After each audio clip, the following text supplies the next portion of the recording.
the Twinkie, and them, like make like an exercise, turn a Twinkie's calories into like units of electricity.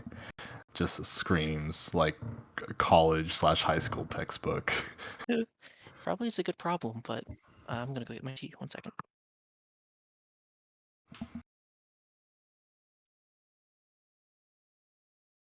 Chapters are we doing this week? Forget where we left off.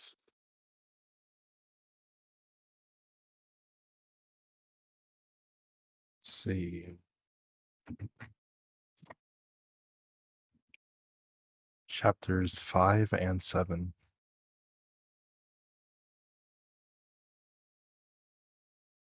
Weird. I don't see chapter numbers anymore. Ugh.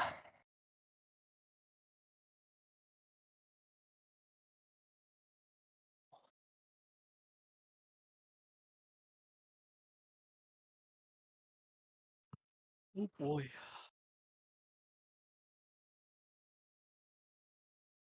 Nice. Is there any anything specific that let you get remove a lot?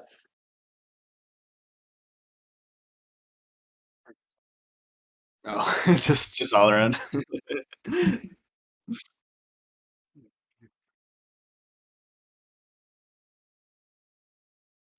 uh, You can go to Vulcan land where to make a shader, you actually have to make a pipeline, and to make a pipeline, you need about 1,000 different things. Or if you're doing compute, you just need the shader and whatever things it uses, the descriptors, whatever resources it uses, and then you're done. Because compute's awesome uh, in Vulcan land compared to graphics. on the other hand, that lets you, well, kind of makes you take out the shaded compilation step a little bit from your code. It takes out the source compilation. Yeah. The compiler still has to compile the binary to a pipeline in But your. you can make your lines of code go down a little bit. Yeah, well, switching to Vulkan is not how you do that if you really wanna do it. That's fair. I really wanna see what a, demo scene, uh, a Vulkan project would look like. Like a, 16 what's the 16K? I don't think 16K is gonna be the category. Yeah, they have 4K.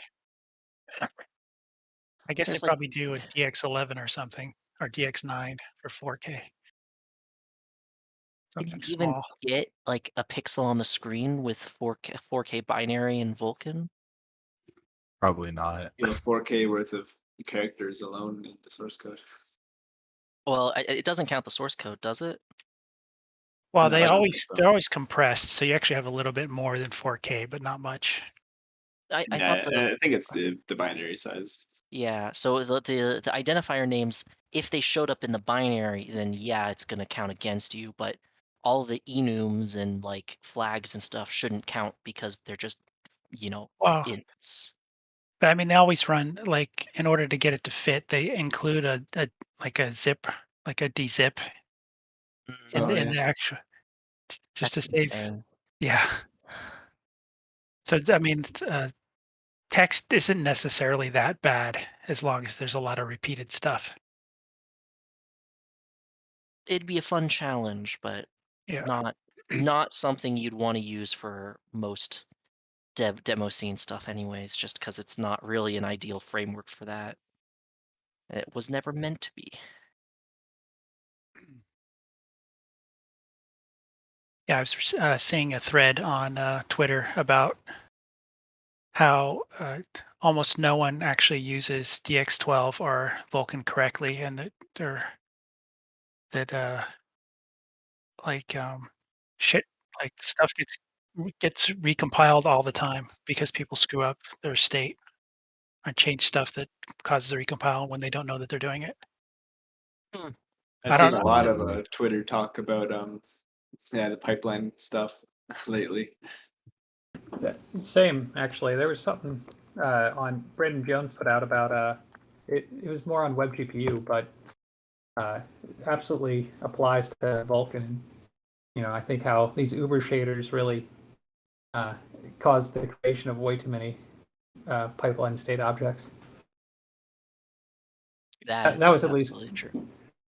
yeah, See, that was definitely my big takeaway. oh my, it's music humor. Oh, you're seeing my Twitter. I didn't even realize. Yeah, Yeah, I dude. was like, why did that not say for work? Ah, Yeah, forgot I had my screen share. Yeah, if you want to see some of the discourse, it's 9 points actually. He was talking about it, Oh, so you can see all the, um, the all the replies. Basically, there was like a resurgence of people being like actually DX11 and OpenGL were good because they don't have the but uh, stutter that a lot of games are having now. But then there's also the people being like, actually, people are just kind of using it wrong. well, I mean, in the case of D3D11, I don't, I don't actually think that's the case that it has less stutters. It wasn't. I mean, it's probably still done in games that do it, but typically in D3D11, what you want to do is you want to quote unquote like warm up the renderer, or the driver by cycling through all your shaders at least once, which um, builds builds the pipelines that are used internally for D3D11 in the driver. Yeah, and I saw that counter argument coming up a bunch too. Where it's And kind of like also rose-colored glasses. another thing too with D3D11 is just like the games that it was primarily used with in its heyday are not as complex. Yeah, I think ESOs didn't go far enough. I mean, I guess it could be argued that Vulkan and D3D12 are maybe too far a step in the other direction, but it's been what, like 5-6 years? Like, how have developers not figured this out if it's like their So, full-time job?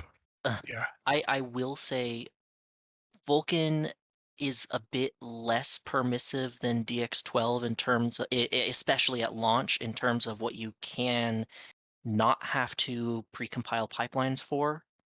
Over the course of the last 4 years, Vulkan has added 3 dynamic state extensions so that it just keep extending what could be dynamic in the pipeline state. And then there's the pipeline libraries, which is a different approach to dealing with the shader or pipeline permutation explosion. Um, but it's kind of like, I think DX12 Vulkan, because that's what I know. I don't really quite know exactly what DX12 launched with versus what it has now. They were much more on the like DX9 and OpenGL were very permissive, which meant a lot of pipeline recompilations behind the scenes. Vulkan and DX12 were way more restrictive and required applications to compile pipelines, and now it's kind of moved into the middle of the two. Yeah, like I saw Vulkan shipped with you needed to have the like scissor rects in the pipeline. Which No, that was always in dynamic state, but oh, it was. um, Oh, okay. it's just the tutorials were written using static scissor and viewport size Interesting. because they thought, well, it's dynamic state, it might incur a performance penalty when it turns out all desktop and most mobile hardware it doesn't care. With mobile, the difference is you generally have one screen size and the application fills up the entire screen. So the resizing isn't a thing. It's the compositor works a bit differently. So I wonder if what recently had sparked this discussion was just like the onslaught of of Unreal games that are suffering from compilation stutters.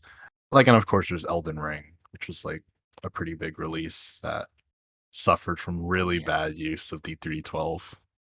I saw it with that Stray game. Just came out and has really bad shader Yep. compilation stutters. So I think that might be part of it. So It's kind of becoming a trend. just so everyone here is aware of, there seems to be some malware on GitHub. Oh Yeah. my. I think it says It's later on that most of it actually got fixed. okay. Yeah, I saw it might have been a little bit of a false alarm because apparently most of it was just forks of the small amount of affected ones. But Ugh. there are it's an ongoing story. If you actually use these languages or project or technologies, maybe you want to look into it. I don't, so I don't really care. Like, Python, JS, and Go. well,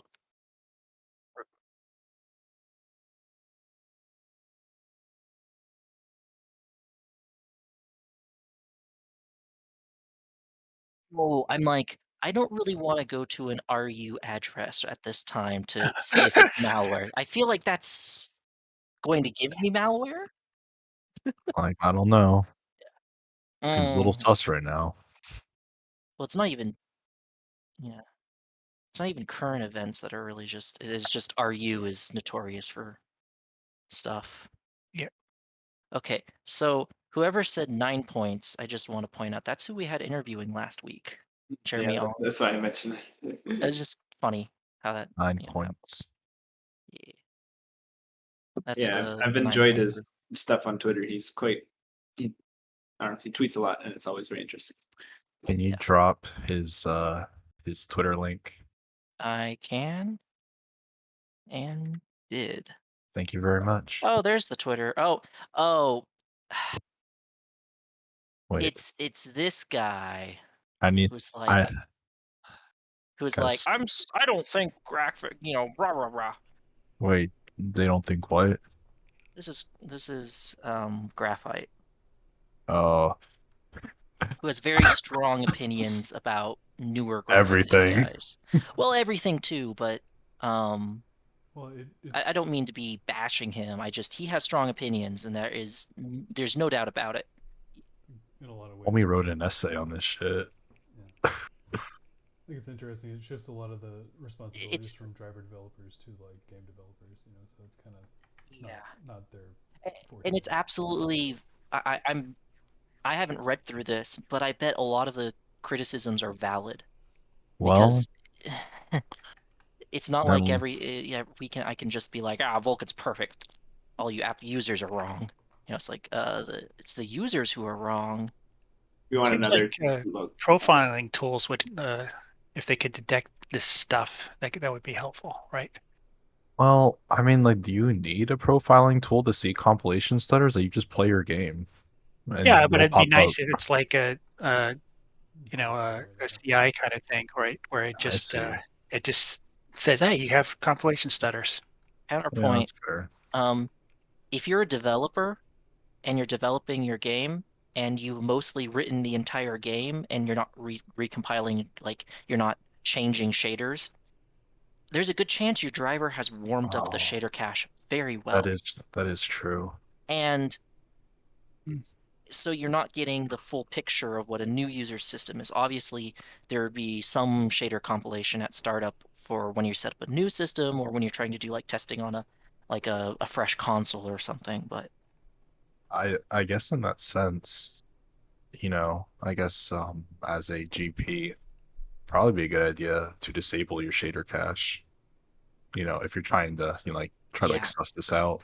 The validation layers, they have a the validation layer developers at my company have a performance regression suite for validation layer performance, and they turn off the shader validation caching I because see. even the validation layers cache the validation of shaders because it's a known stutter. So, that's it's even worse than just the driver doing it. I'd love to see at a SIGGRAPH a workshop.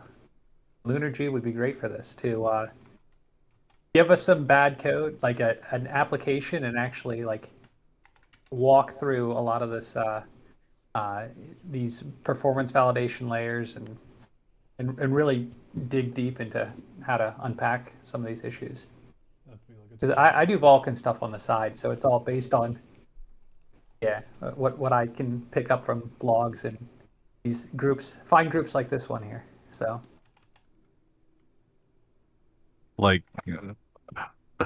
like, do you know what like the promotional poster for that should be? Like, do you know like the Smokey the Bear campaigns? Like to where I mean, it's just like only you can prevent forest fires. Like you should make it. I mean, It's like only you can prevent shader compilation stutters. Okay, well, we definitely got a little sidetracked by that, although I'm absolutely fine with that. The reason why we're here today is for the rendering equation and then the chapter on the camera setup. So I guess it'd be a good time to start recording if you hadn't already. Start event. Make it official. So we're going over the rendering equation, and I have not read this chapter. It'll be a first read for me. I'm familiar with what the rendering equation is, but I'm interested in how this book presents it. Because this book has constantly shown different ways of presenting something I thought I already knew. So the science of measuring light is called radiometry. And then we have radiometric quantities. Getting static? My headphones? Did I? Okay, is there? As well. Oh, it just went away. That was weird. Okay. We'll edit it out in post. Sure. Um, so individual directions and positions and positions and sets of them called solid angles and areas. Okay. So yeah, there's a lot of units in this chapter for sure. And we have a formal definition, which will be interesting. We got to start with photon energy since we consider light as a point. We have to have some units for things. Got mass in kilograms, x in distance in meters, time t acceleration, meters over second squared, force and work, and this is all your physics 1 units. So since light is a energy source, it's transporting energy through discrete photons. You know, a mental model is an array of infinitesimally small balls of energy moving very fast. Uh, so we measure the energy in light in joules, just like any other. So Newton meters. And, work or energy, and force is newtons. Mass times acceleration. Of course, the mass of an electron or does a photon doesn't have a mass? Does it? I don't know. I don't think so. Well, it's a unit of energy. A photon is a packet of energy. But okay, so power is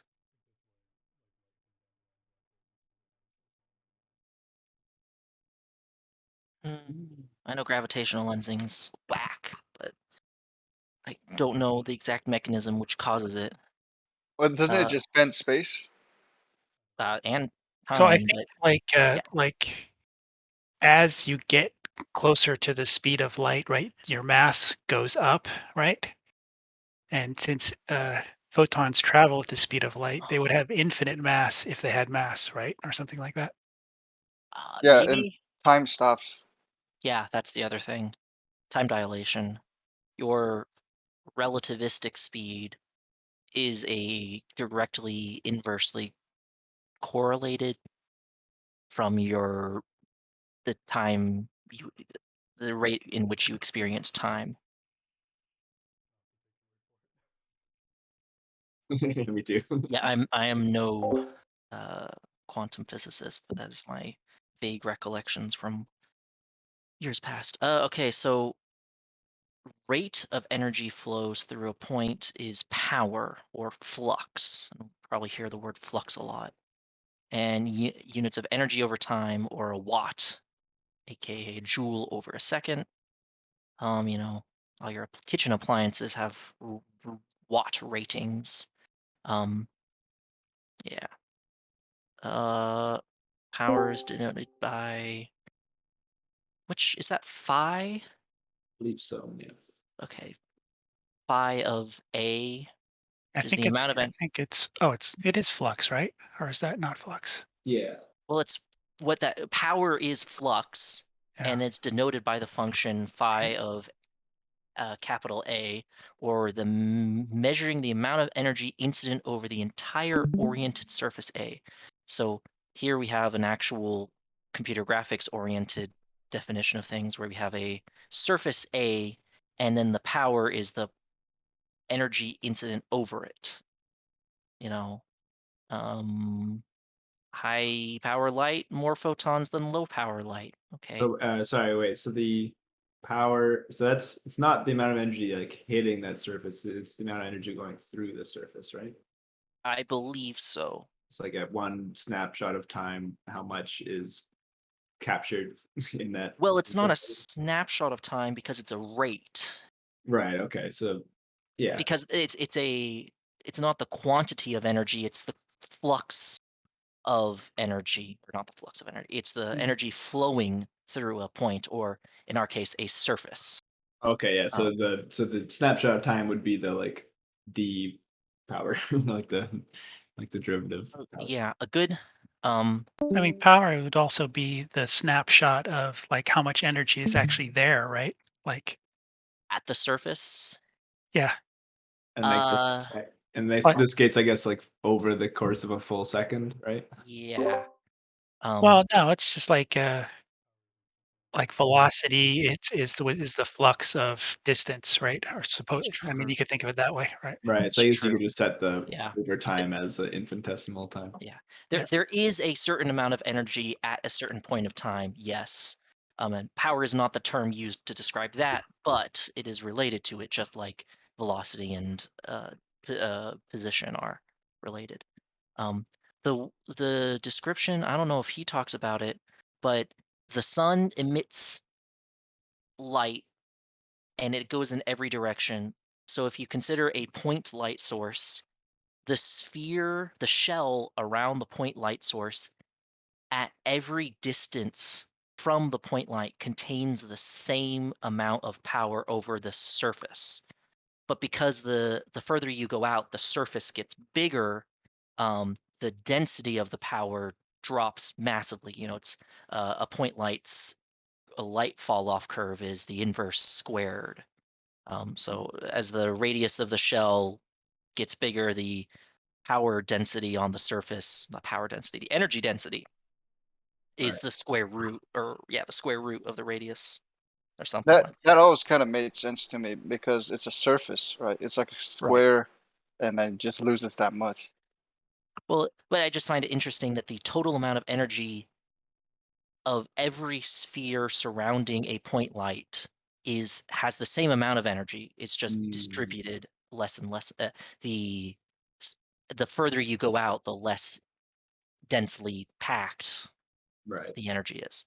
I just I find that like an interesting mental model for how we're measuring the things. Um, yeah, light bulbs, the wattage is absolutely misleading because at least in the United States, I don't know about elsewhere, a 60-watt bulb, if you go to the hardware store, you'll find 100 different LED bulbs that say they're 60-watt equivalent. So if they were a incandescent bulb, they would consume 60 watts, but since they're LEDs, they consume like 6. And so you have Oh, this they're really just the silly. same brightness or something. Yeah, it's the same brightness, same apparent Um, light, you know.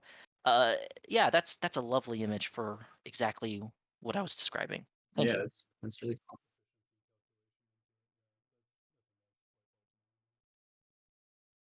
Yeah. So I like the analogy. I hate that the fact that light bulb manufacturers are absolutely useless about this. Um yeah. Oh, it's back. JB, is that your I think it's JB's mic, unfortunately, causing silliness. Yeah. Anyways, yeah. The other thing is that a light bulb doesn't only emit light at like incandescent light emits light at all frequencies. But we can only see some frequencies, so some of that light is being absorbed into the scene and not emitted in a way that we can see it. So it just kind of goes away, just disappears. At least it turns into heat, but so it doesn't actually disappear. Do we want to do the Twinkie exercise? Because Have a that look just here. um 1 calorie equals 1,000. Well, So it's 42 joules per second. So 4184 divided by 42 gives you the seconds. Yeah, Okay. because it's we got joules. And we have 150 calorie. That's just Oh wait, no, I didn't see the 150. yeah. So, well, it's like what? How long does a calorie power 42-watt light bulb? And then we can just multiply that by 50. Be 1/42, right? I guess, yeah, because it'd be to power a light bulb that consumes 42 watts or joules a second. You need 42 joules every second, and with four one 4,000 and around 200 joules of energy, that'd be what? It'd power it for about an hour. Wait, but it's 150 calories, so it's 150 times 4,184. Well, no, it's you divide the joules. But you gotta If multiply the 150 and the 4184 to get the number of joules.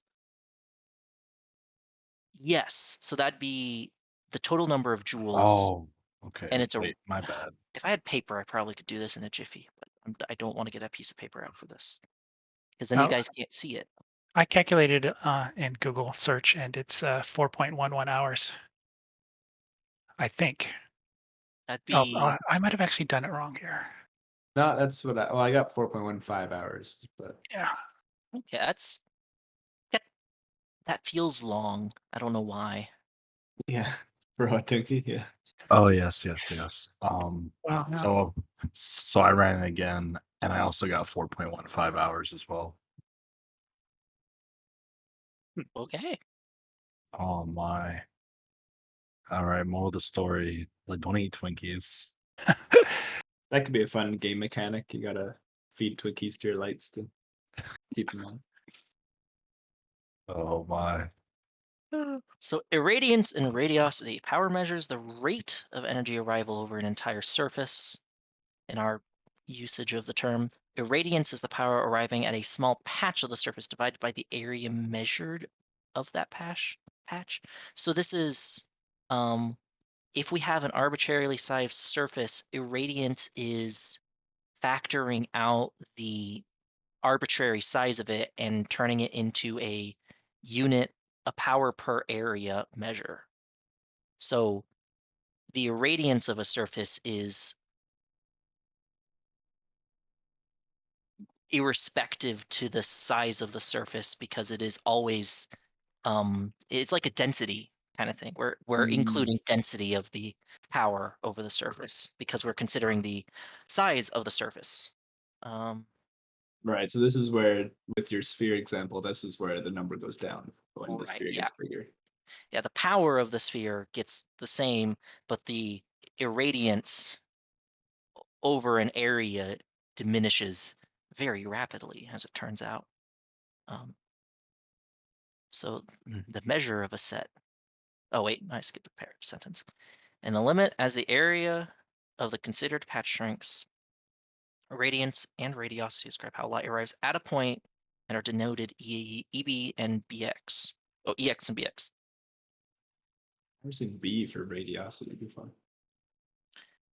Uh, so so irradiance is arriving and radiosity is leaving. So E for arriving and B for leaving. Okay, I'll just have to remember that. The watts over meter squared arriving and the watts over meter squared leaving. Okay, the measure of a set.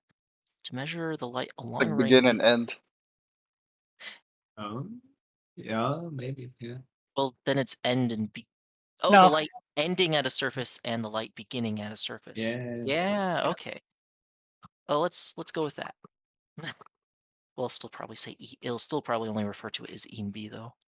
To measure the light along a ray, let me just take the direction. Just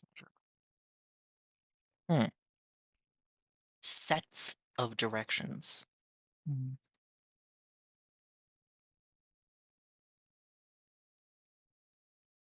To restrict the measurement of light to a single instant, you divide energy by time, yielding joules a second, and then measured to a single point on the surface, dividing by the area measure m squared, yielding watts over meter squared.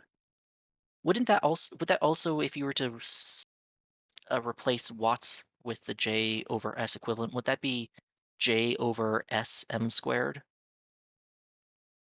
It'll be joules divided by seconds, the whole thing divided by meters squared, right? So it would be joules times meters squared. Does I thought No, the I think it would just be J divided by S m squared. yeah, that's what I Okay. thought. I just was trying to put the joules into the equation, see what it did. yeah. Okay. The question that the next paragraph answers: what do we divide by to restrict the measurement to a direction? Um, an area is a set of 3D points that is locally two-dimensional. At any point on a surface, the local neighborhood is an edge or looks like a plane. Okay. Because it is a set, I use the formatting for the area variable A. The measure of an area is a scalar describing how much 2D space it could cover if flattened. So the magnitude of A, the surface area, kind of. Yeah, this is the surface area, right? Yeah. So we use the word area interchangeably for both the set of points and for the scalar measurement of that set of points. Huh. Area measure. Why not just surface area? Uh, maybe because I don't know. Yeah. I thought I had a thought for that. I did not. Hmm. A planar angle is a set of points just as an area is. Yeah. That's interesting to think of an angle like a set of points and not a relation. Or maybe it is. The set of points comprising an angle are also on a 2D plane, but are further constrained to lie on the unit circle. Oh, yeah, okay. So it's saying it's the points on the unit circle in that Well, area. oh, right. It says angle arc. That's the important part, is the word arc.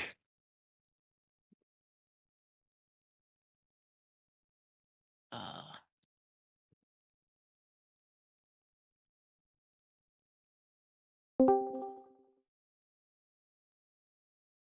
Yeah, it's a weird way of thinking. I never thought of angles as a set of points. same. I don't think mathematicians think of it that way either. When you depict an angle as an arc between two lines at their intersection, that arc really does comprise the points of the angle because they are sets of points denote angles as sets but using is it just omega? That's theta. Yeah. Oh, it's capital theta. Or it may just be theta. I think it might be capital. Capital. Okay. Uh, just as area can refer to a set or its measure, angle is casually applied to both a set of points in the arc and its measure. Yes. Yes, I can see that. Formally, the measure of an angle is a scalar describing how much of the unit circle the angle covers. The measure of an angle. Okay, yeah.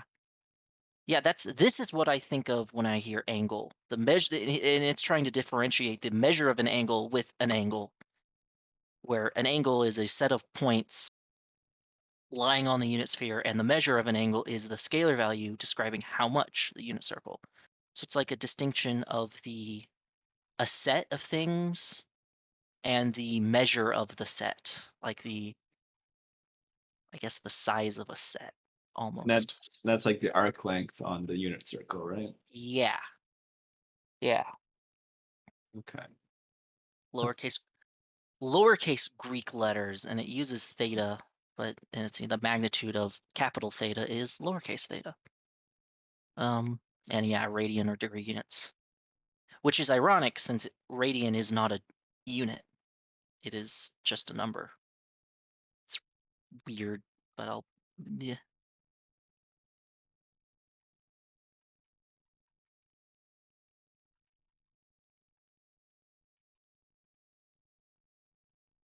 Okay. Yes, the measure of a unit circle is 2 pi radians. So if we had an arc that of a parallel line, 2 parallel lines, but in different directions. No, that in the same direction. Or 0. Actually, it'd probably just be 0. Never mind. That was a stupid thought. Direction is a point on the unit sphere. A set of directions forms a region on the unit sphere. Call it a solid angle. So instead of it being a arc in a single axis, a solid angle is a two-dimensional angle. A surface patch, right? Yeah, that's a good way to a better word for it.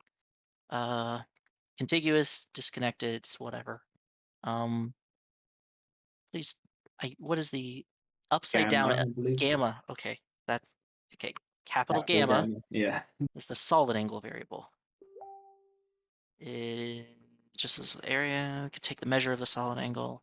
So oh, okay. So we have S1 denoting its dimensionality on the unit sphere, and then S2 is a patch. Okay, measure describes how much of the unit sphere is covered.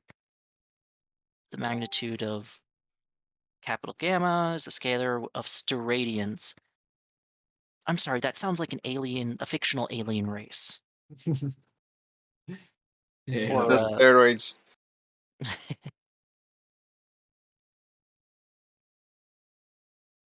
the measure of an entire sphere is its surface area measure. Oh, okay. Yeah. Some examples of solid angle measures.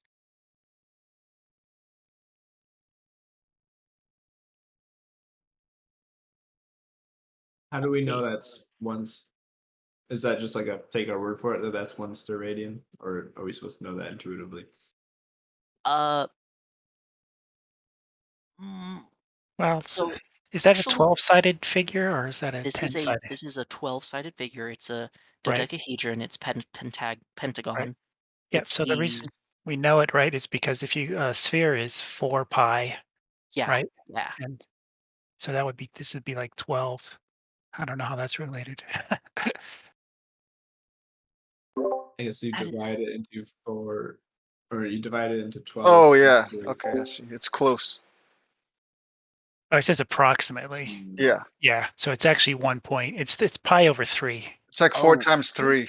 Yeah. Yeah, it's pi over 3 and not 1. it just almost is 1. Okay, that the double tilde, that's what I was forgetting. I was like, how Yep. is pi times 4 equal to 12? Yeah.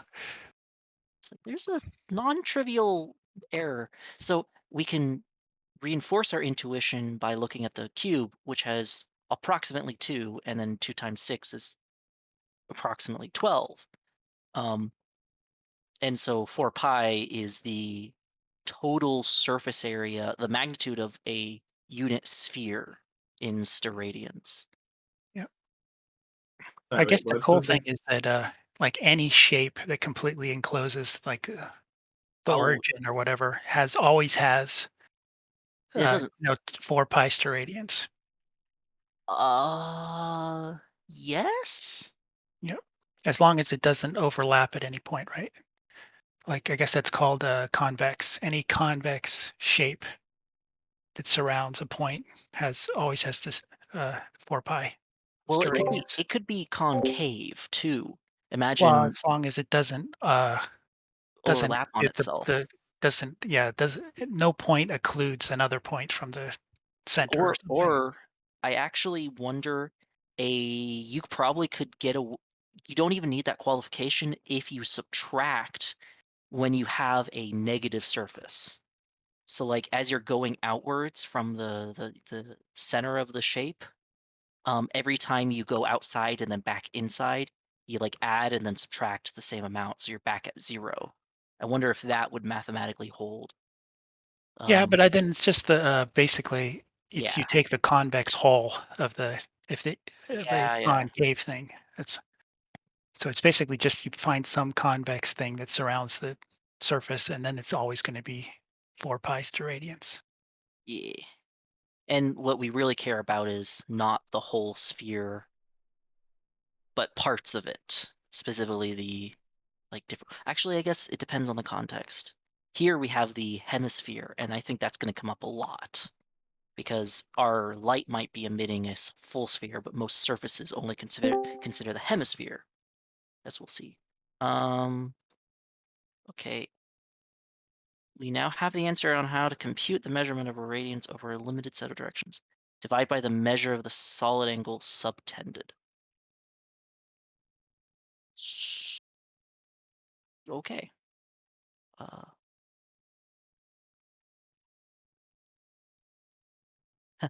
What's the solid angle of land on the Earth? Um, wouldn't it be if you just need to? Okay, what's the fraction? I'm gonna do this real quick. I think it's just 150 divided by 510 Yeah, times 4 pi. Or I have 3.69. I have 3.69 steradians. a useful fact to have at your fingertips, I guess. Yeah. Be I nice mean- if there's answers. I mean, it wouldn't be much of an exercise if they gave you the answer. Now, would it? Oh, Not much of an exercise if you get it wrong. And true too. So now we had irradiance. Now we have radiance. So it's measuring the irradiance over a solid angle. It is the incident light energy per time per area per solid angle. So it's watts divided by m squared and SR. Yeah, that is what that has. It is a specific quantity that is conserved along a ray through empty space. It is the measure of light at a point and a direction is denoted as L of x omega? No. Or it accounts for it. Is another way to put it. But yes. yeah, that's Uh, Omega. Okay, so let's see if our intuition of what everything we've just talked about matches these pictures. Length of meters, angle measure in theta or radians, area measure, the magnitude of an area, a solid angle measure, the magnitude of a surface on a unit sphere, energy, just joule. Okay, thanks. No. We got power, which is the energy over an area. Irradiance is all the energy incoming at a point from all directions. Radiant Ending at a surface. Yeah. Radiant intensity. So it's considering only how much energy is in a single direction. Mm. Um, Radiosity is the outgoing power at a point in all directions, whereas the biradiance, solid angle weighted radiance net incident power at a point due to a point at source. What? Do we? It's measuring it from the point of view of the light source, right? But only the portion that hits a specific point. Okay. I guess like it's how much the light is sending out, but only the light that hits that one point though. Yeah. We have the radiant emittance, which is the emitted power at a point in all directions, and then the radiance, which is at a point in one direction. So you could say the radiant emittance is the sum of all radiance in all directions. Or it's the sum of all the directions over the the whole surface. The In all, irradiance is what we use in lighting, but we calculate it by doing a bunch of individual radiance calculations, right? yeah. Cool. Okay, measuring in different frames. So Lambert's projected area. I can measure how fast you're moving by dividing the time of the measurement by the distance. I want to know your speed in the reference frame of the ground, but took a measurement while we're both on moving train. So you have to add the train's velocity. Okay. So the reference frame in which we make a measurement affects its value. And we must be careful to adjust for the reference frame when applying measurement later during the simulation. Important caveat. The observed measure of an area varies with the measure of the angle to the viewer? Is it describing how if you... No, I'm not sure what it's trying to say. Okay, let's It's see what... basically the projection, right? Like Yeah. how far away it is and how what the angle is towards you.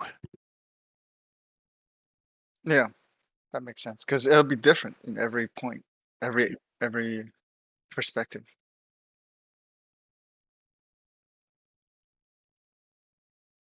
Uh,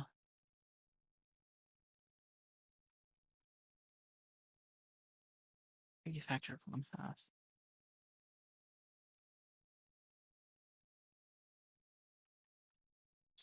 False.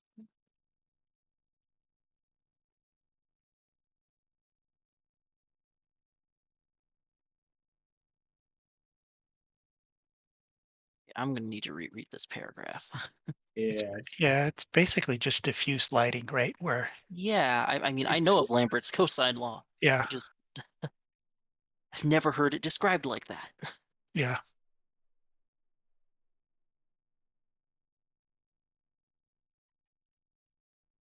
Twice as much energy incoming per time area and solid angle measure.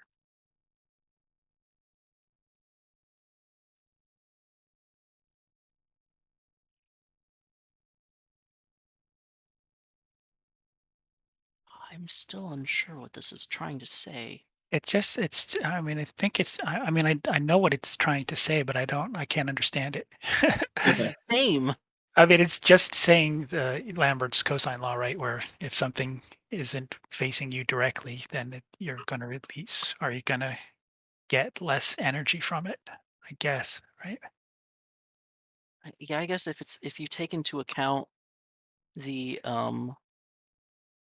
I think the description of this train situation just distracts me because I'm like, Yeah. okay, well, I'm ready to calculate how long it takes to get from New York to Washington, given two trains going in opposite directions. That one left at 5 a.m. and another left at 6 a.m.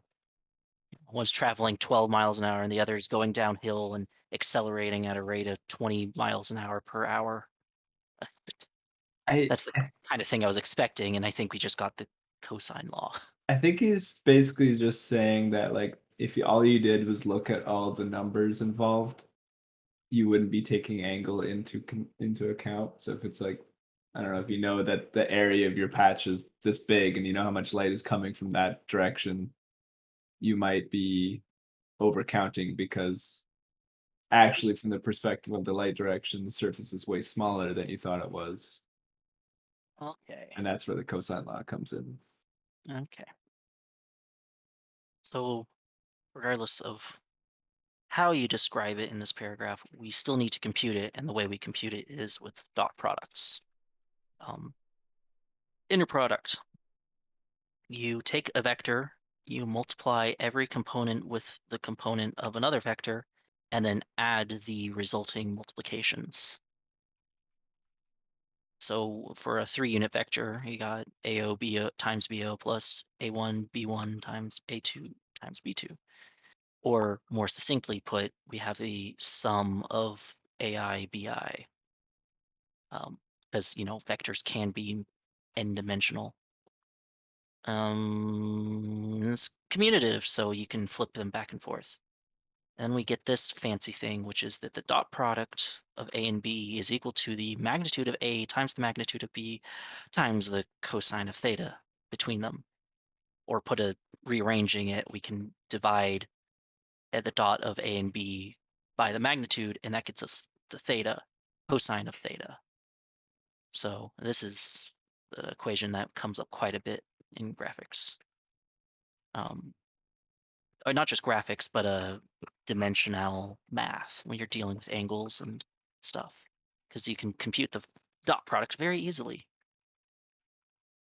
Vectors, unit vectors. Okay, yeah. If you have unit vectors, then this pretty much just turns into a divide by 1, and so that's useful. Is anyone here not familiar with the dot product?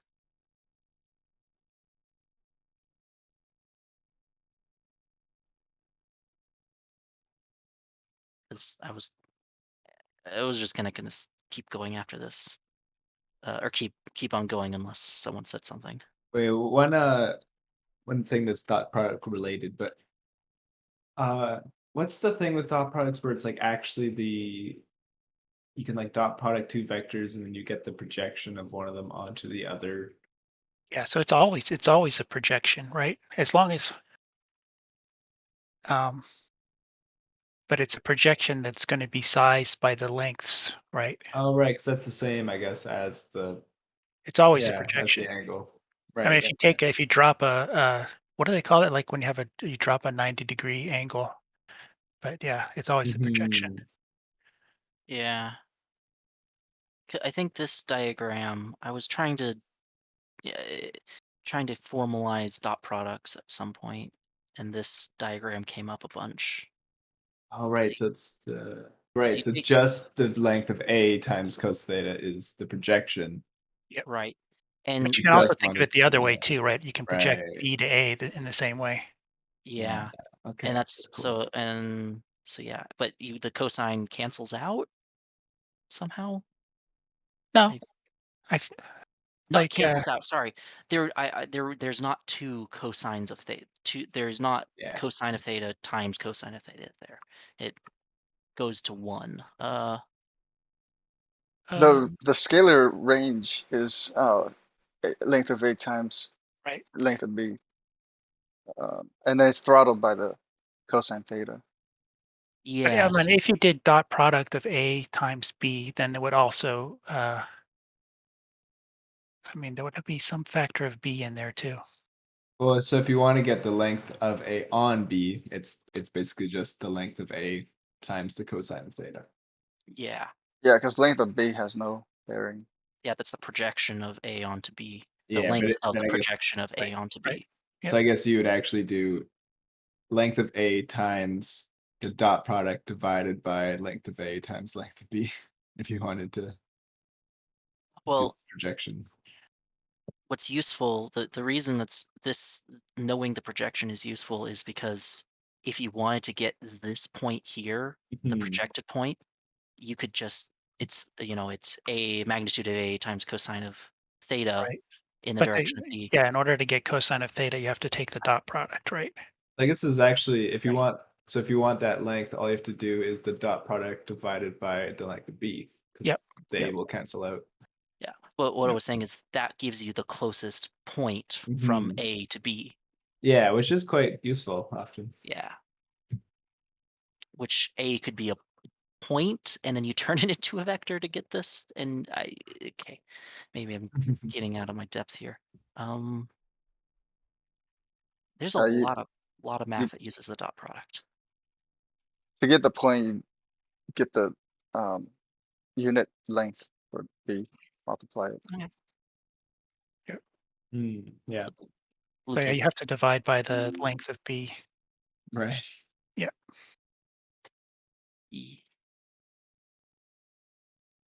Okay, yeah.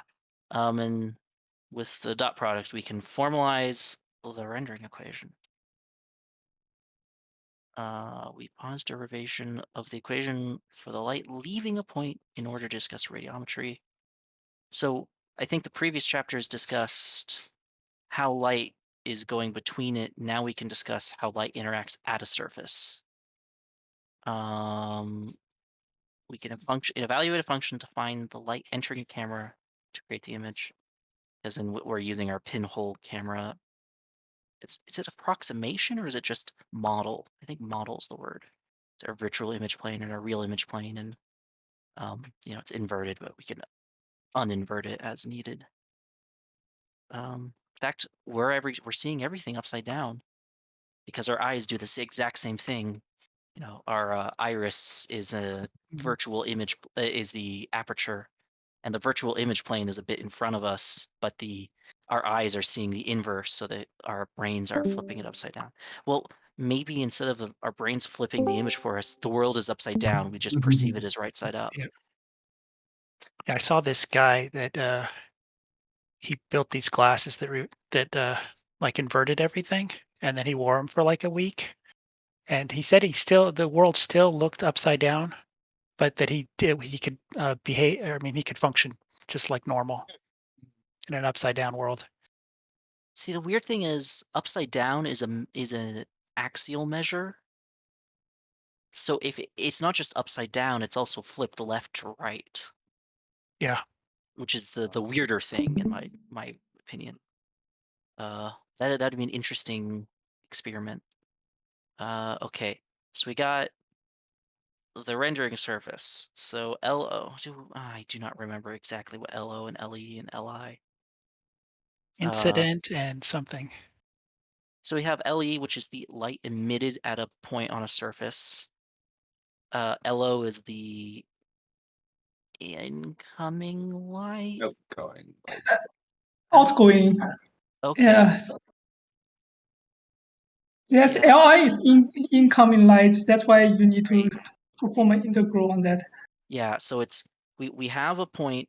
It may emit some light, and then we take into account all the light coming into that point, and we add it all together, and then we have our light going out in a direction, and it's the sum of the incoming light and the emitted light, and of course the incoming light is attenuated by some factor, which is the surface material properties. A perfect reflector would just all light coming in goes out again, but real lights aren't like that. So, okay, so we know light field L carries radiance units. The empty box needs to hold factors that account for the amount of scattering, the measurement, and the measurement frame of Li. The measurement frame alongside, oh, it's not omega hat, is it? Yep. Okay, hey, I got it right for once. Omega hat of I of x. Okay, you also know for surface with normal n hat x at x, and the compensation factor for measuring away from the normal. Yeah, given Lambert's law, which is the magnitude of omega hat at x dotted with the normal. So it's basically attenuating it with the cosine law. Scattering depends on the material. Many good material models will abstract it at x with a function, and incoming and outgoing directions and normal at the point. So f of omega incoming, comma omega outgoing, all at x. Bidirectional scattering distribution function, BSDF. Units of inverse steradians, because it is the amount of light that scatters in each direction over a small set of angles near that direction. That is... Oh, so it's not a single direction, but it's a set of directions, a set, or a set of angles, or a solid angle, maybe? Yeah, we'll talk about more about materials later, and build up our fundamental model there. Yeah, we'll just use a library for it. Yeah. Okay, so simple scattering function models are ideal mat with a white wall scatters 100% of incoming light back out uniformly in all directions. an ideal matte mirror, because no mirror, like 100% is all the light, and that's an ideal. Oh, it says ideal. Okay, sorry, I missed the word ideal. Yeah. Not a mirror though, right? Because it's Well, matte, mirrors, so it's fully diffuse. right? So it's imagine a mirror that is perfectly scattering in all directions. 1/2 pi steradians. Both vectors are pointing out the sort. Okay. That's because it spreads it uniformly along the hemisphere, right? So it's 2 pi instead of the 4 pi for Yes, the full yes, sphere. because we're considering light that doesn't phase through things, Right. and because it turns out things that can be seen through can be comprised of things that can't be seen through, but you change it as it goes. Anyway, that's digression. Perfect mirror scatters all light to the reflective direction. Interesting that it introduced the ideal matte surface before a mirror, because I always feel like a mirror is um, it's something people know of, but Hmm. what do I know? A shiny but not mirror smooth piece of metal. Its large values when one vector is nearly reflective, and small values. This is where you have a lobe, as I've heard it called, where it's shiny, it's very reflective in a couple of angles, but most of it is a matte look. Wait, So why infinity for the where's perfect mirror? well, it's Oh, infinity over steradian. Right. So it's like almost It's it's a it's just infinity for that particular like solid angle, and all the other position is zero. So it's kind of very weird. This kind of delta function where oh everywhere is zero, and just this one point is infinity, and if you integrate, you get one. okay, that makes sense. I missed Yeah. the like if in there. Yeah, because it's perfectly reflective. So there's only one direction in which all the light is scattered. Just one and one only. Well, all the light is always scattered in the corresponding reflected direction. It's, that an interesting surface idea is one that only reflects light in one direction, no matter which angle it's coming from, but only certain angles can see the reflection. It's like it has, it's like it has a reflection lobe, but that reflection lobe is irrespective to the incoming light. Is that Okay. kind of just like a satellite dish? Like a Oh yeah, it would be a bit like a retroreflector or a satellite dish where it focuses all incoming light to a single point oh, or a interesting. specific. Okay, yeah, I'm starting to think of like optical shenanigans that are not what's being discussed here. Okay. Uh, okay, integrating with respect to the points for which light arrived is hard because we don't know which surfaces can be seen from X. The visibility problem. Would force us to adjust for the projected area. That's okay. Instead, let's just consider all possible directions, aka the hemisphere, from which over the unit sphere. Substituting these changes in equation and dropping the point subscripts gives us the rendering equation in a more digestible form. So the light outgoing at point X over the real domain meters with the omega incoming over the surface area with Outgoing, The right? direction. yes. And that's all this is the element of is just denoting the unit here that's being used. Oh, I don't, right. yeah. Which is an interesting way to describe it, but I guess kind of makes sense. Anyway, the light emitted, which is a watts per meter squared per steradians, plus the integral over the surface area, so all directions of the light incoming at X, attenuated by its inverse surface area, and then dotting it with the normal, or dotting it with the dot product, or multiplying it by the dot product of the direction of the incoming light dotted with a normal, which gives us basically a scaling factor.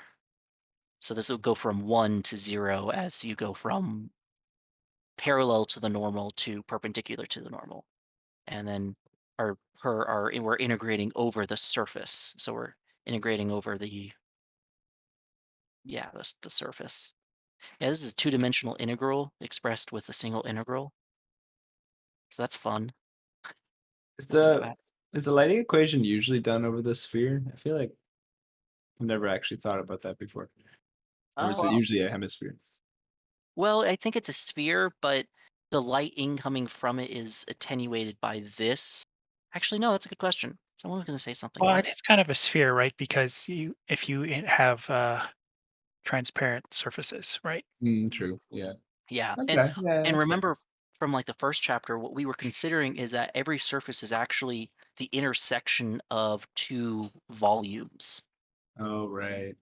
And especially when we want to do transparent or translucent materials, we're Mm. not doing a BRDF, we're doing a BSDF. Right. I guess this also would account for like subsurface scattering as well. Oh, okay. Rendering is very hard. You can say that again. Um, so yeah, the Kajia paper is another very. I was mentioning the Veitch's thesis before we got started, and Kajia is the other paper I keep seeing people say you should read, and I'm like, I don't want to read a doctoral thesis. Uh, but it should be here. Can we just look at the PDF? Yeah.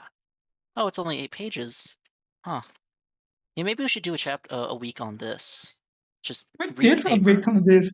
We did? Oh, Yeah. okay. Well, apparently we're just rehashing old content then. But I appreciate that. Yeah, me too. Okay. We Ella's should read that thesis one day, even though it's like 100 some pages. the Veitch's thesis.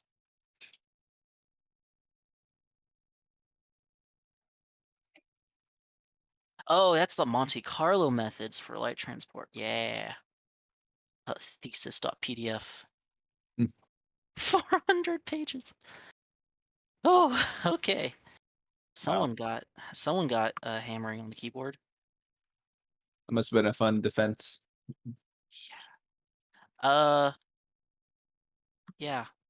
Um, it take a month to just read this thesis on my own.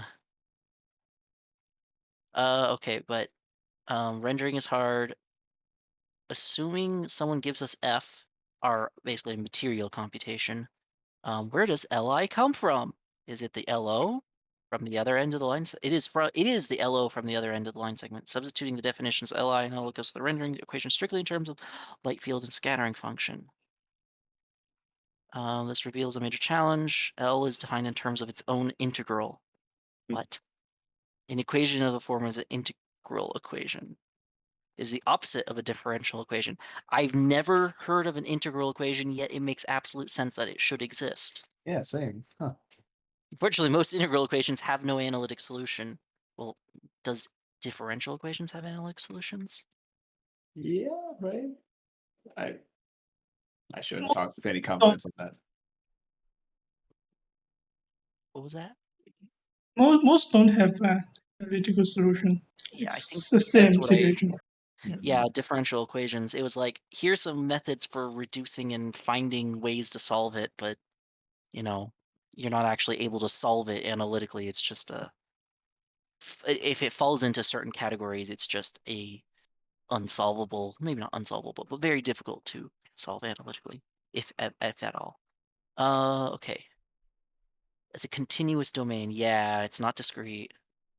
Um, computer science is highly, it's highly discrete. Don't talk about it.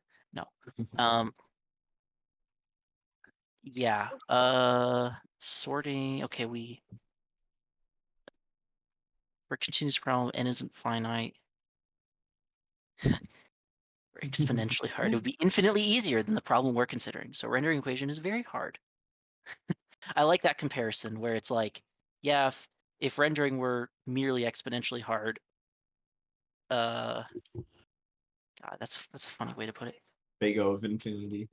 Yeah, one can't even use traditional approximation algorithm because any discretization or approximation of the input scene has unbounded error. Unbounded error? Whoa. Oh, in the general case. Okay. Yeah. Yeah, those are 3 things we see lots of. Fail badly for arbitrary ends. Stochastic numerical methods.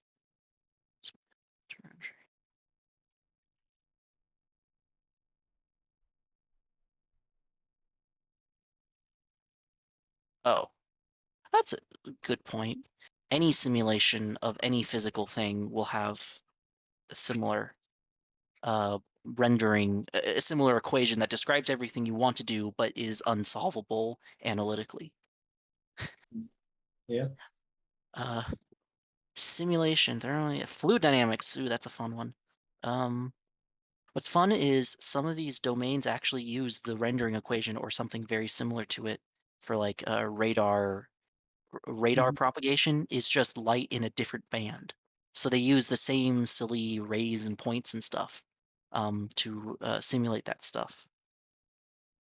I find that interesting. Okay, here's all the units. There's a lot of them. We already talked about them. What is the next chapter? Index. Okay. We are not going over version control today. Do we want to keep doing, or do we want to stop and put this chapter and do it next week? Because we've already gone on for an hour and a bit. Yeah, probably just let's stop. I overestimate what we can do, I guess.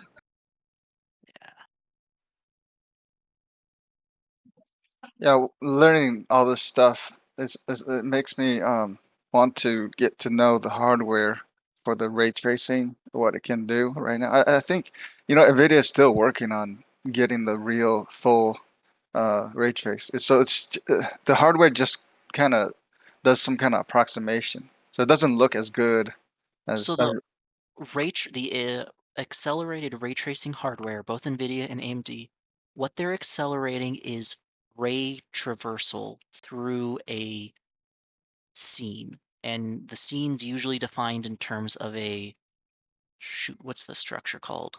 BVH. BVH. Thank you. A BVH, which is a specific acceleration structure for let me just look it up. For 3D space. Like visible surfaces. Mm, It's not like a binary tree in 3D. yeah. So Or like you if you could think have of it like if you bounding have box kind of thing.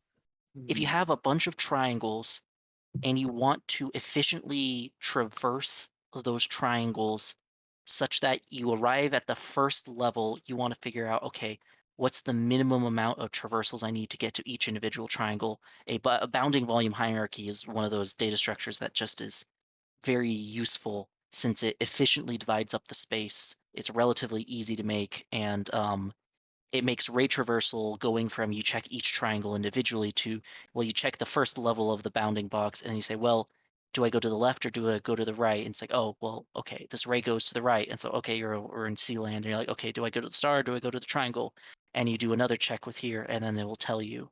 I see. So what the ray tracing hardware is doing is it's accelerating this scene traversal as well as allowing for some helpful features when you're doing ray tracing. So there's like different types of ray shaders, like hit, miss, um, any shader hit, and so it's not accelerating the rendering equation.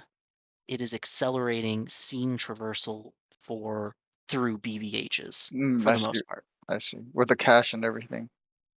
I don't know how it works, but I'm assuming there's some sorts of caches and it's hardware. It's like there's a hardware implementation of a BVH a traversal algorithm. That's what I would assume there is. From my understanding, BVH is done drivers rather than on the hardware. Well, they say you need And a new hardware to run these algorithms, so I assume there's some sort of silicon implementation of some algorithms. Yeah, 'cause the yeah, driver. they probably have some primitives like triangle intersection stuff like that. But Oh, the yeah. BVH itself is Driver. built on like yeah. Well, Yeah. it's made on the driver, but it's like it's not the driver that does the like intersection stuff. Like the driver just builds the BVH and puts it on the GPU, right? So then the GPU can do all of its work with Yeah. that. Interesting. So like I was gonna do texture filtering. Let's just do this. So GPUs have lots of dedicated silicon for texture filtering. Do they have any diagrams? They don't. Okay, maybe Wikipedia does. They don't. Great.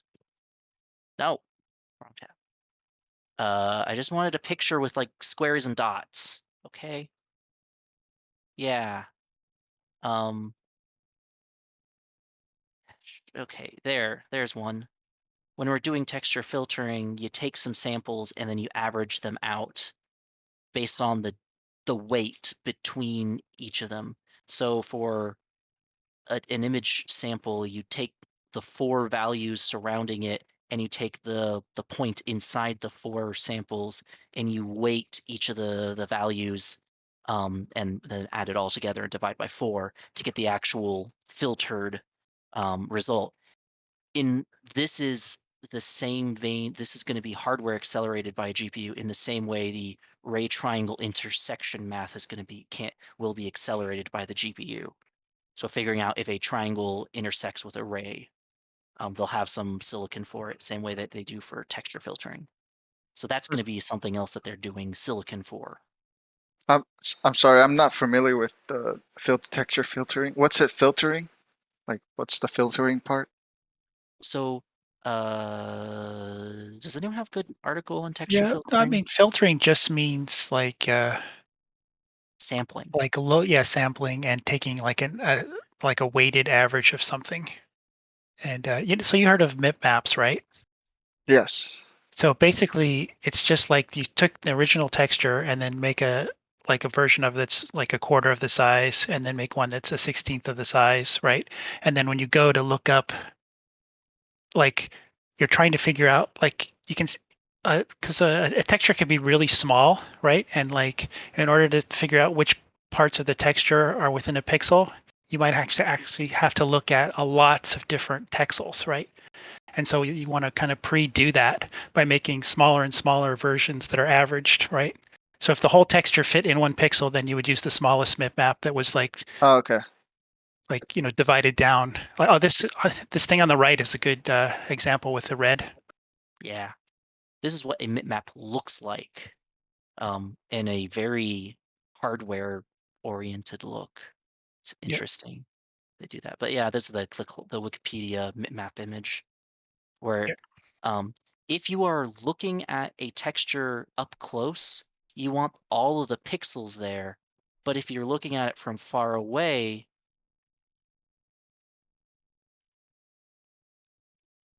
your pixels will cut the image up, but the texels of the image there'll be many texels per pixel. However, you're only sampling at a single point. And so you have a single sample, and then the next pixel over is also going to be that, but they could be wildly discontinuous in terms of their frequency. Is that the word for it? I see what you're saying.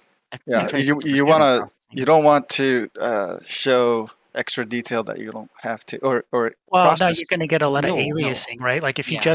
you like shrunk it down and you were just picking 1 point on the texture, you'd get a huge amount of aliasing as you moved across or as the texture moved, right? Like at the top on the right-hand side here, you see the aliasing, yeah.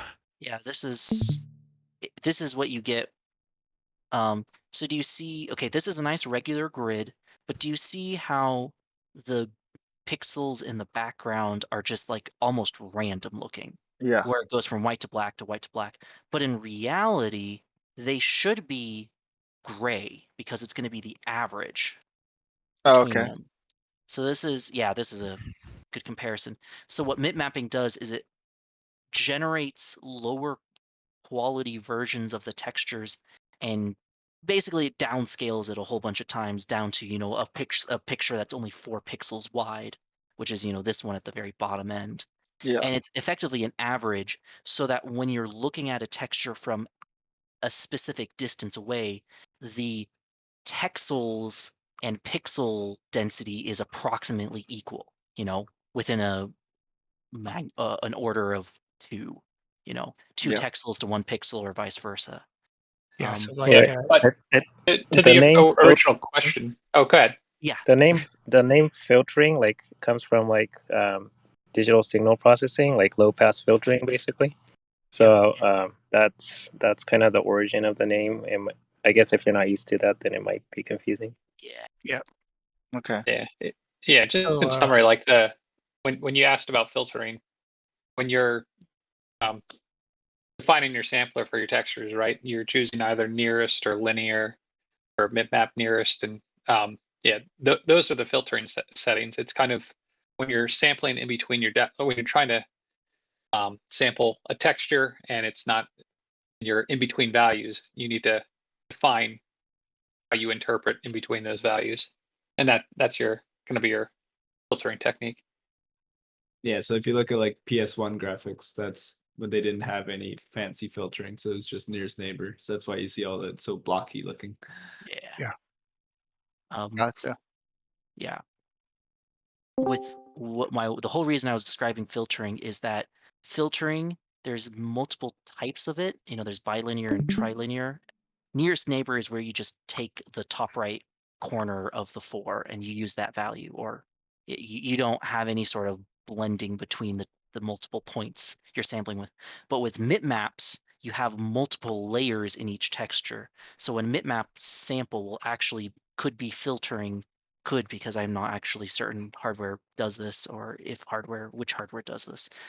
If you have 2 different mip-maps, you'll be filtering in between each mip-map layer, so you'll get an even more correct result because it will be the weighted blend between the different mip-maps, as well Right. as between the pixels in each That's what mip-map. the trilinear means, right? So like bilinear means Oh. linear across a single level, and trilinear means then you get the values from 2 levels and then interpolate between them depending on like how close you are to moving between the 2 levels. So that's what trilinear filtering means. Yeah. And Okay. then anisotropic is like that, like the normal filtering, bilinear and trilinear only work for surfaces that are oriented directly facing you, right? For anisotropic, it's like as you go farther away, it gets the size changes, right? And so you actually need to like there should be like like a thing where it shows the points that it actually uses to do antitrust. I'll probably have to look at, but might be so you're in. not actually taking a square out of the text. You're taking like a trapezoid or something. Yeah. And so then there'd be like different levels of like 16 sample anisotropic or 8 sample anisotropic. That's how many points it takes out of the trapezoid and averages them together. There's some diagrams here. Figures. Can I just see it, or do I have to So let's see. pay for it? TX. That's the link to itself. Show all figures. Yeah, because this is showing. This is what I want. I want some of these figures, but I can't make them bigger, and I don't see where I can see the PDF, and I think I have to pay for it, so I don't want to. But those are just recommended articles. Yeah, there's some place where you can figure out exactly the ones that are used by like OpenGL and DX. Yeah, I'm sure it's documented in their things. That was not helpful. Oh, is this the PDF? Yeah, yeah. So like, if you're looking at something straight on, you could just take 4 samples and that'd be fine. But if you're looking at something at an angle, like here, the the actual angle we're viewing at changes over the surface. So Mm. the apparent viewing angle. So it's like if you projected that onto the surface, it'd be a trapezoid. And so that's a parallelogram. Why did I say trapezoid? Because you said trapezoid. And I said trapezoid, but and it makes sense that to be a trapezoid because it's like a square with one edge that's larger and the other edge is smaller as it. Yeah, the perspective trapezoid. Yeah, it's like it'd be because I it's guess it's a parallelogram because the oh, maybe not. I don't know. Never mind. that's good. What is that word? Anisotropic. So like isotropy means the same in every, or Well, iso in general just means the same, right? And isotropy means the same in every direction, and iso means not the same in every direction. Oh, okay. I just sent the PDF of that article you were. sweet. Hmm. I'm sure it was somewhere. I just wasn't sure where to look for it. So yeah, this is showing some of the things. But to the original point, like the GPU has hardware to do this math. So Yeah. So you can imagine it like if you had a single assembly instruction to do this instead of having to write a function to do it. Yeah. Yeah. Because it's just like a fancy add or multiply instruction that it just takes a certain number of inputs and it does a bit more stuff than a Right. traditional add or subtract hardware bit Yep. op does. But it's It's actually also very expensive. Like trilinear, you need to sample 8 points. So Yeah. I assume GPU does some magic to make quick. well, the other hard part is that it actually has to fetch all of those texels from memory, right?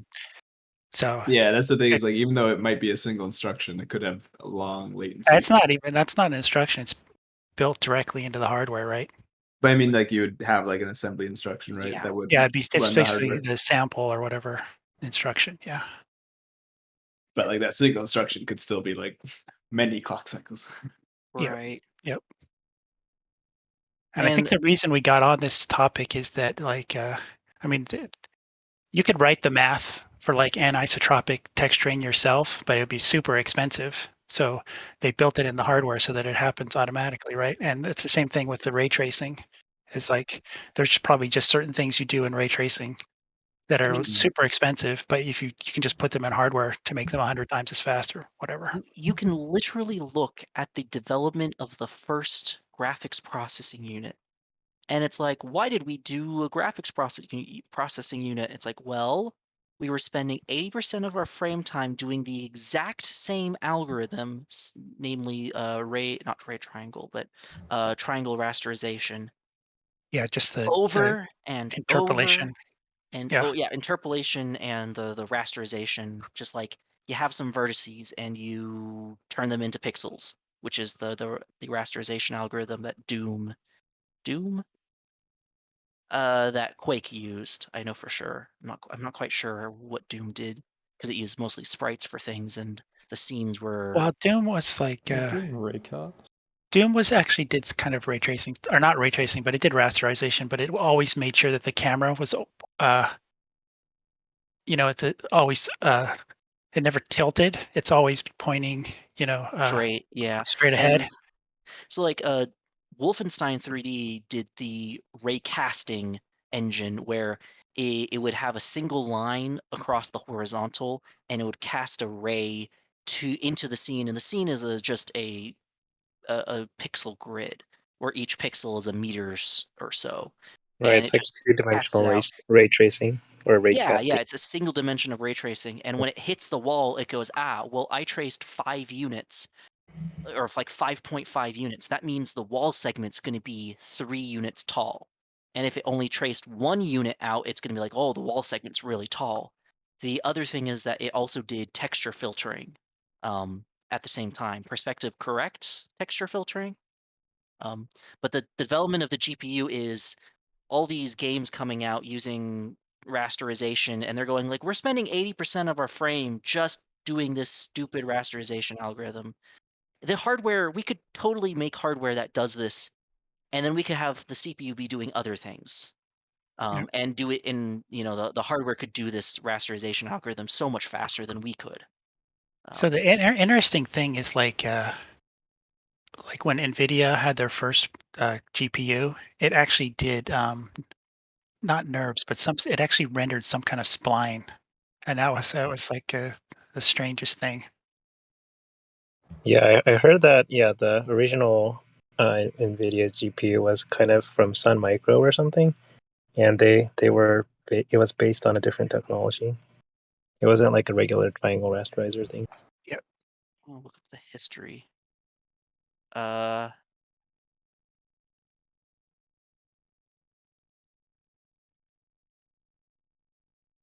hey, Let's see. It was a long time ago. I didn't know it was someone that left AMD.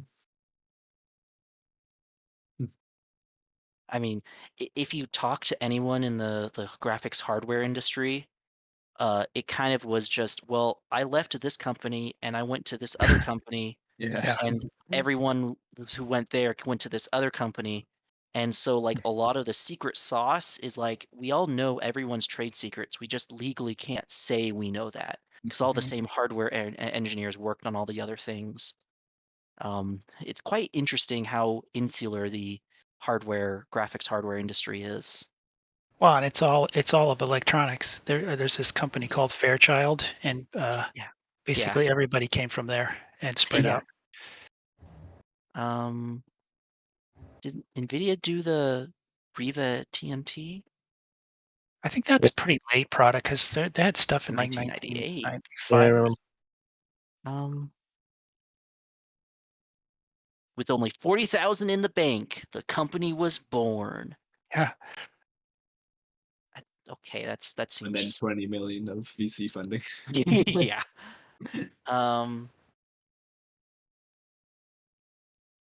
Next version. That's what NVIDIA comes from. NVIDIA or NVIDIA. Okay. It's not telling me which is the first GPU they made. Yeah. So I'm actually pretty old, and I used to work in OpenGL at Microsoft before hardware, and so I can sort of remember when these first chips came out. And I think the first one we had was like this Matrox card or something, and they don't even exist anymore. But we used to jokingly call it a hardware deaccelerator because it was actually slower than software. There are still like Matrox cards, but I believe what they do these days is it's just a GCN1 chip, but they write their own drivers for it. I think I had one when I was younger. The Matrix, one of them. So there was another company that I think NVIDIA bought, 3DFX or something like that. Yeah. Oh, the So Voodoo cards. Yeah, so they gave up on their own technology and did 3DFX instead. I think that's what happened. yeah, acquired by NVIDIA in 2000. Mostly for the IP. Yeah, the 3D effects history is pretty interesting too.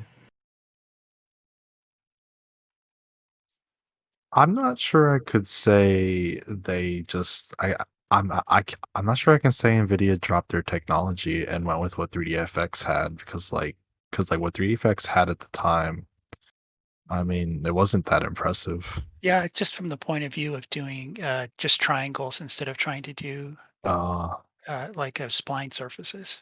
well, I think by the time they bought like 3DFX, like they already had a couple of triangle based cards they made on their own. Yeah.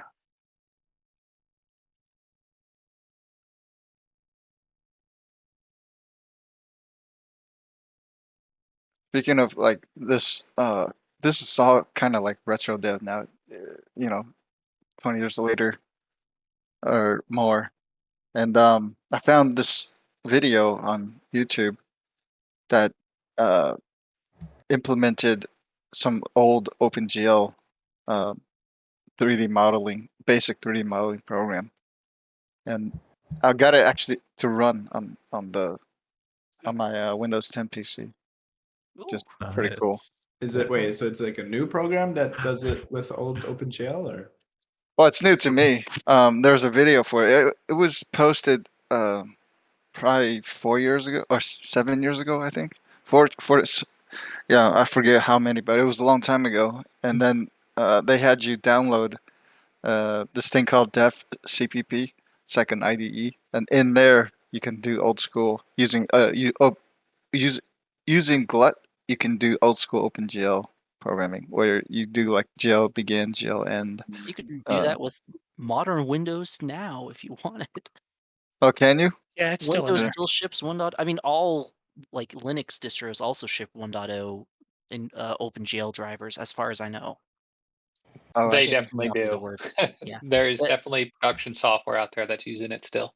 Yeah, it's fun. Like when I was job searching, I was talking with a couple of people. Like, yeah, we'd really like to get on this Vulkan bandwagon. We'd really like to upgrade from from OpenGL 1.1. I'm like, Oh my god. oh, I Be didn't like, like the "Hold up." sound of that. I mean, we need it just There because. are also 90 universities still teach that. I was gonna say Yeah. like 90% of all graphics courses use. Yeah. Yeah, that was 20 years ago. That was when I was in university, and I remember having the Super Bible, the blue book, and that's the one that was used in my classes. And going back to that, This one is pretty good, I think. Which one?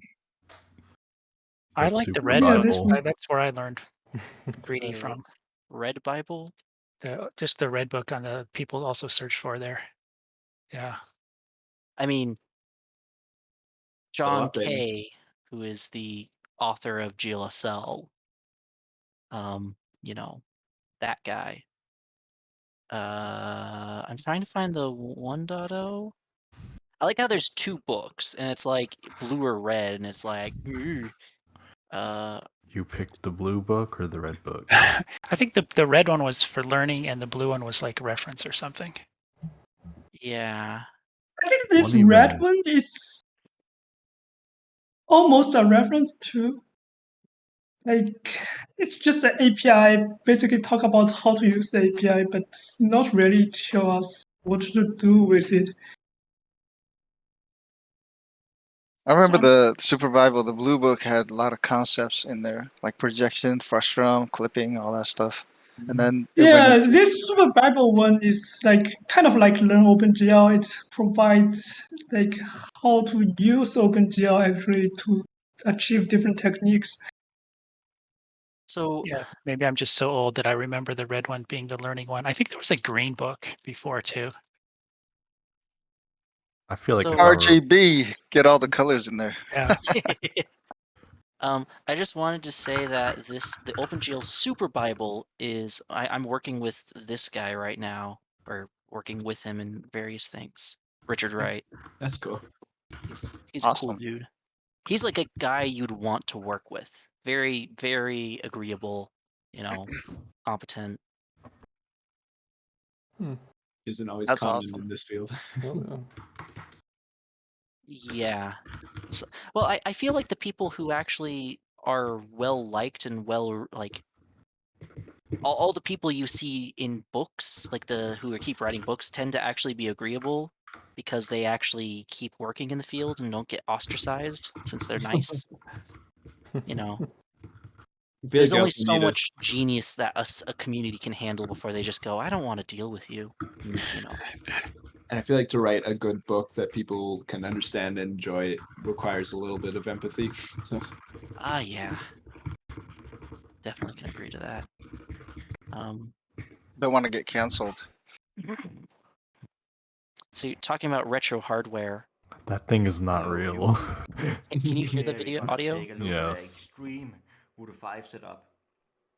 This is a Router 5 6000 quad slice setup. It takes up 4 AGP slots. Like, And look at that is thing. equal to 16 ways lie, and yeah, wait, do they make it's their a own cute little his own setup, board? but fit. nothing compared to this bitch Oh, over okay. here. That is fake. Router That is 5 not real. 9000 from 3DFX. It's their flagship. Oh my god, how much power it needs for Only those takes up things. 1 AGP slot. Just to make sure, are we stopped the recording? Free space in your Yeah, computer. I hope we Here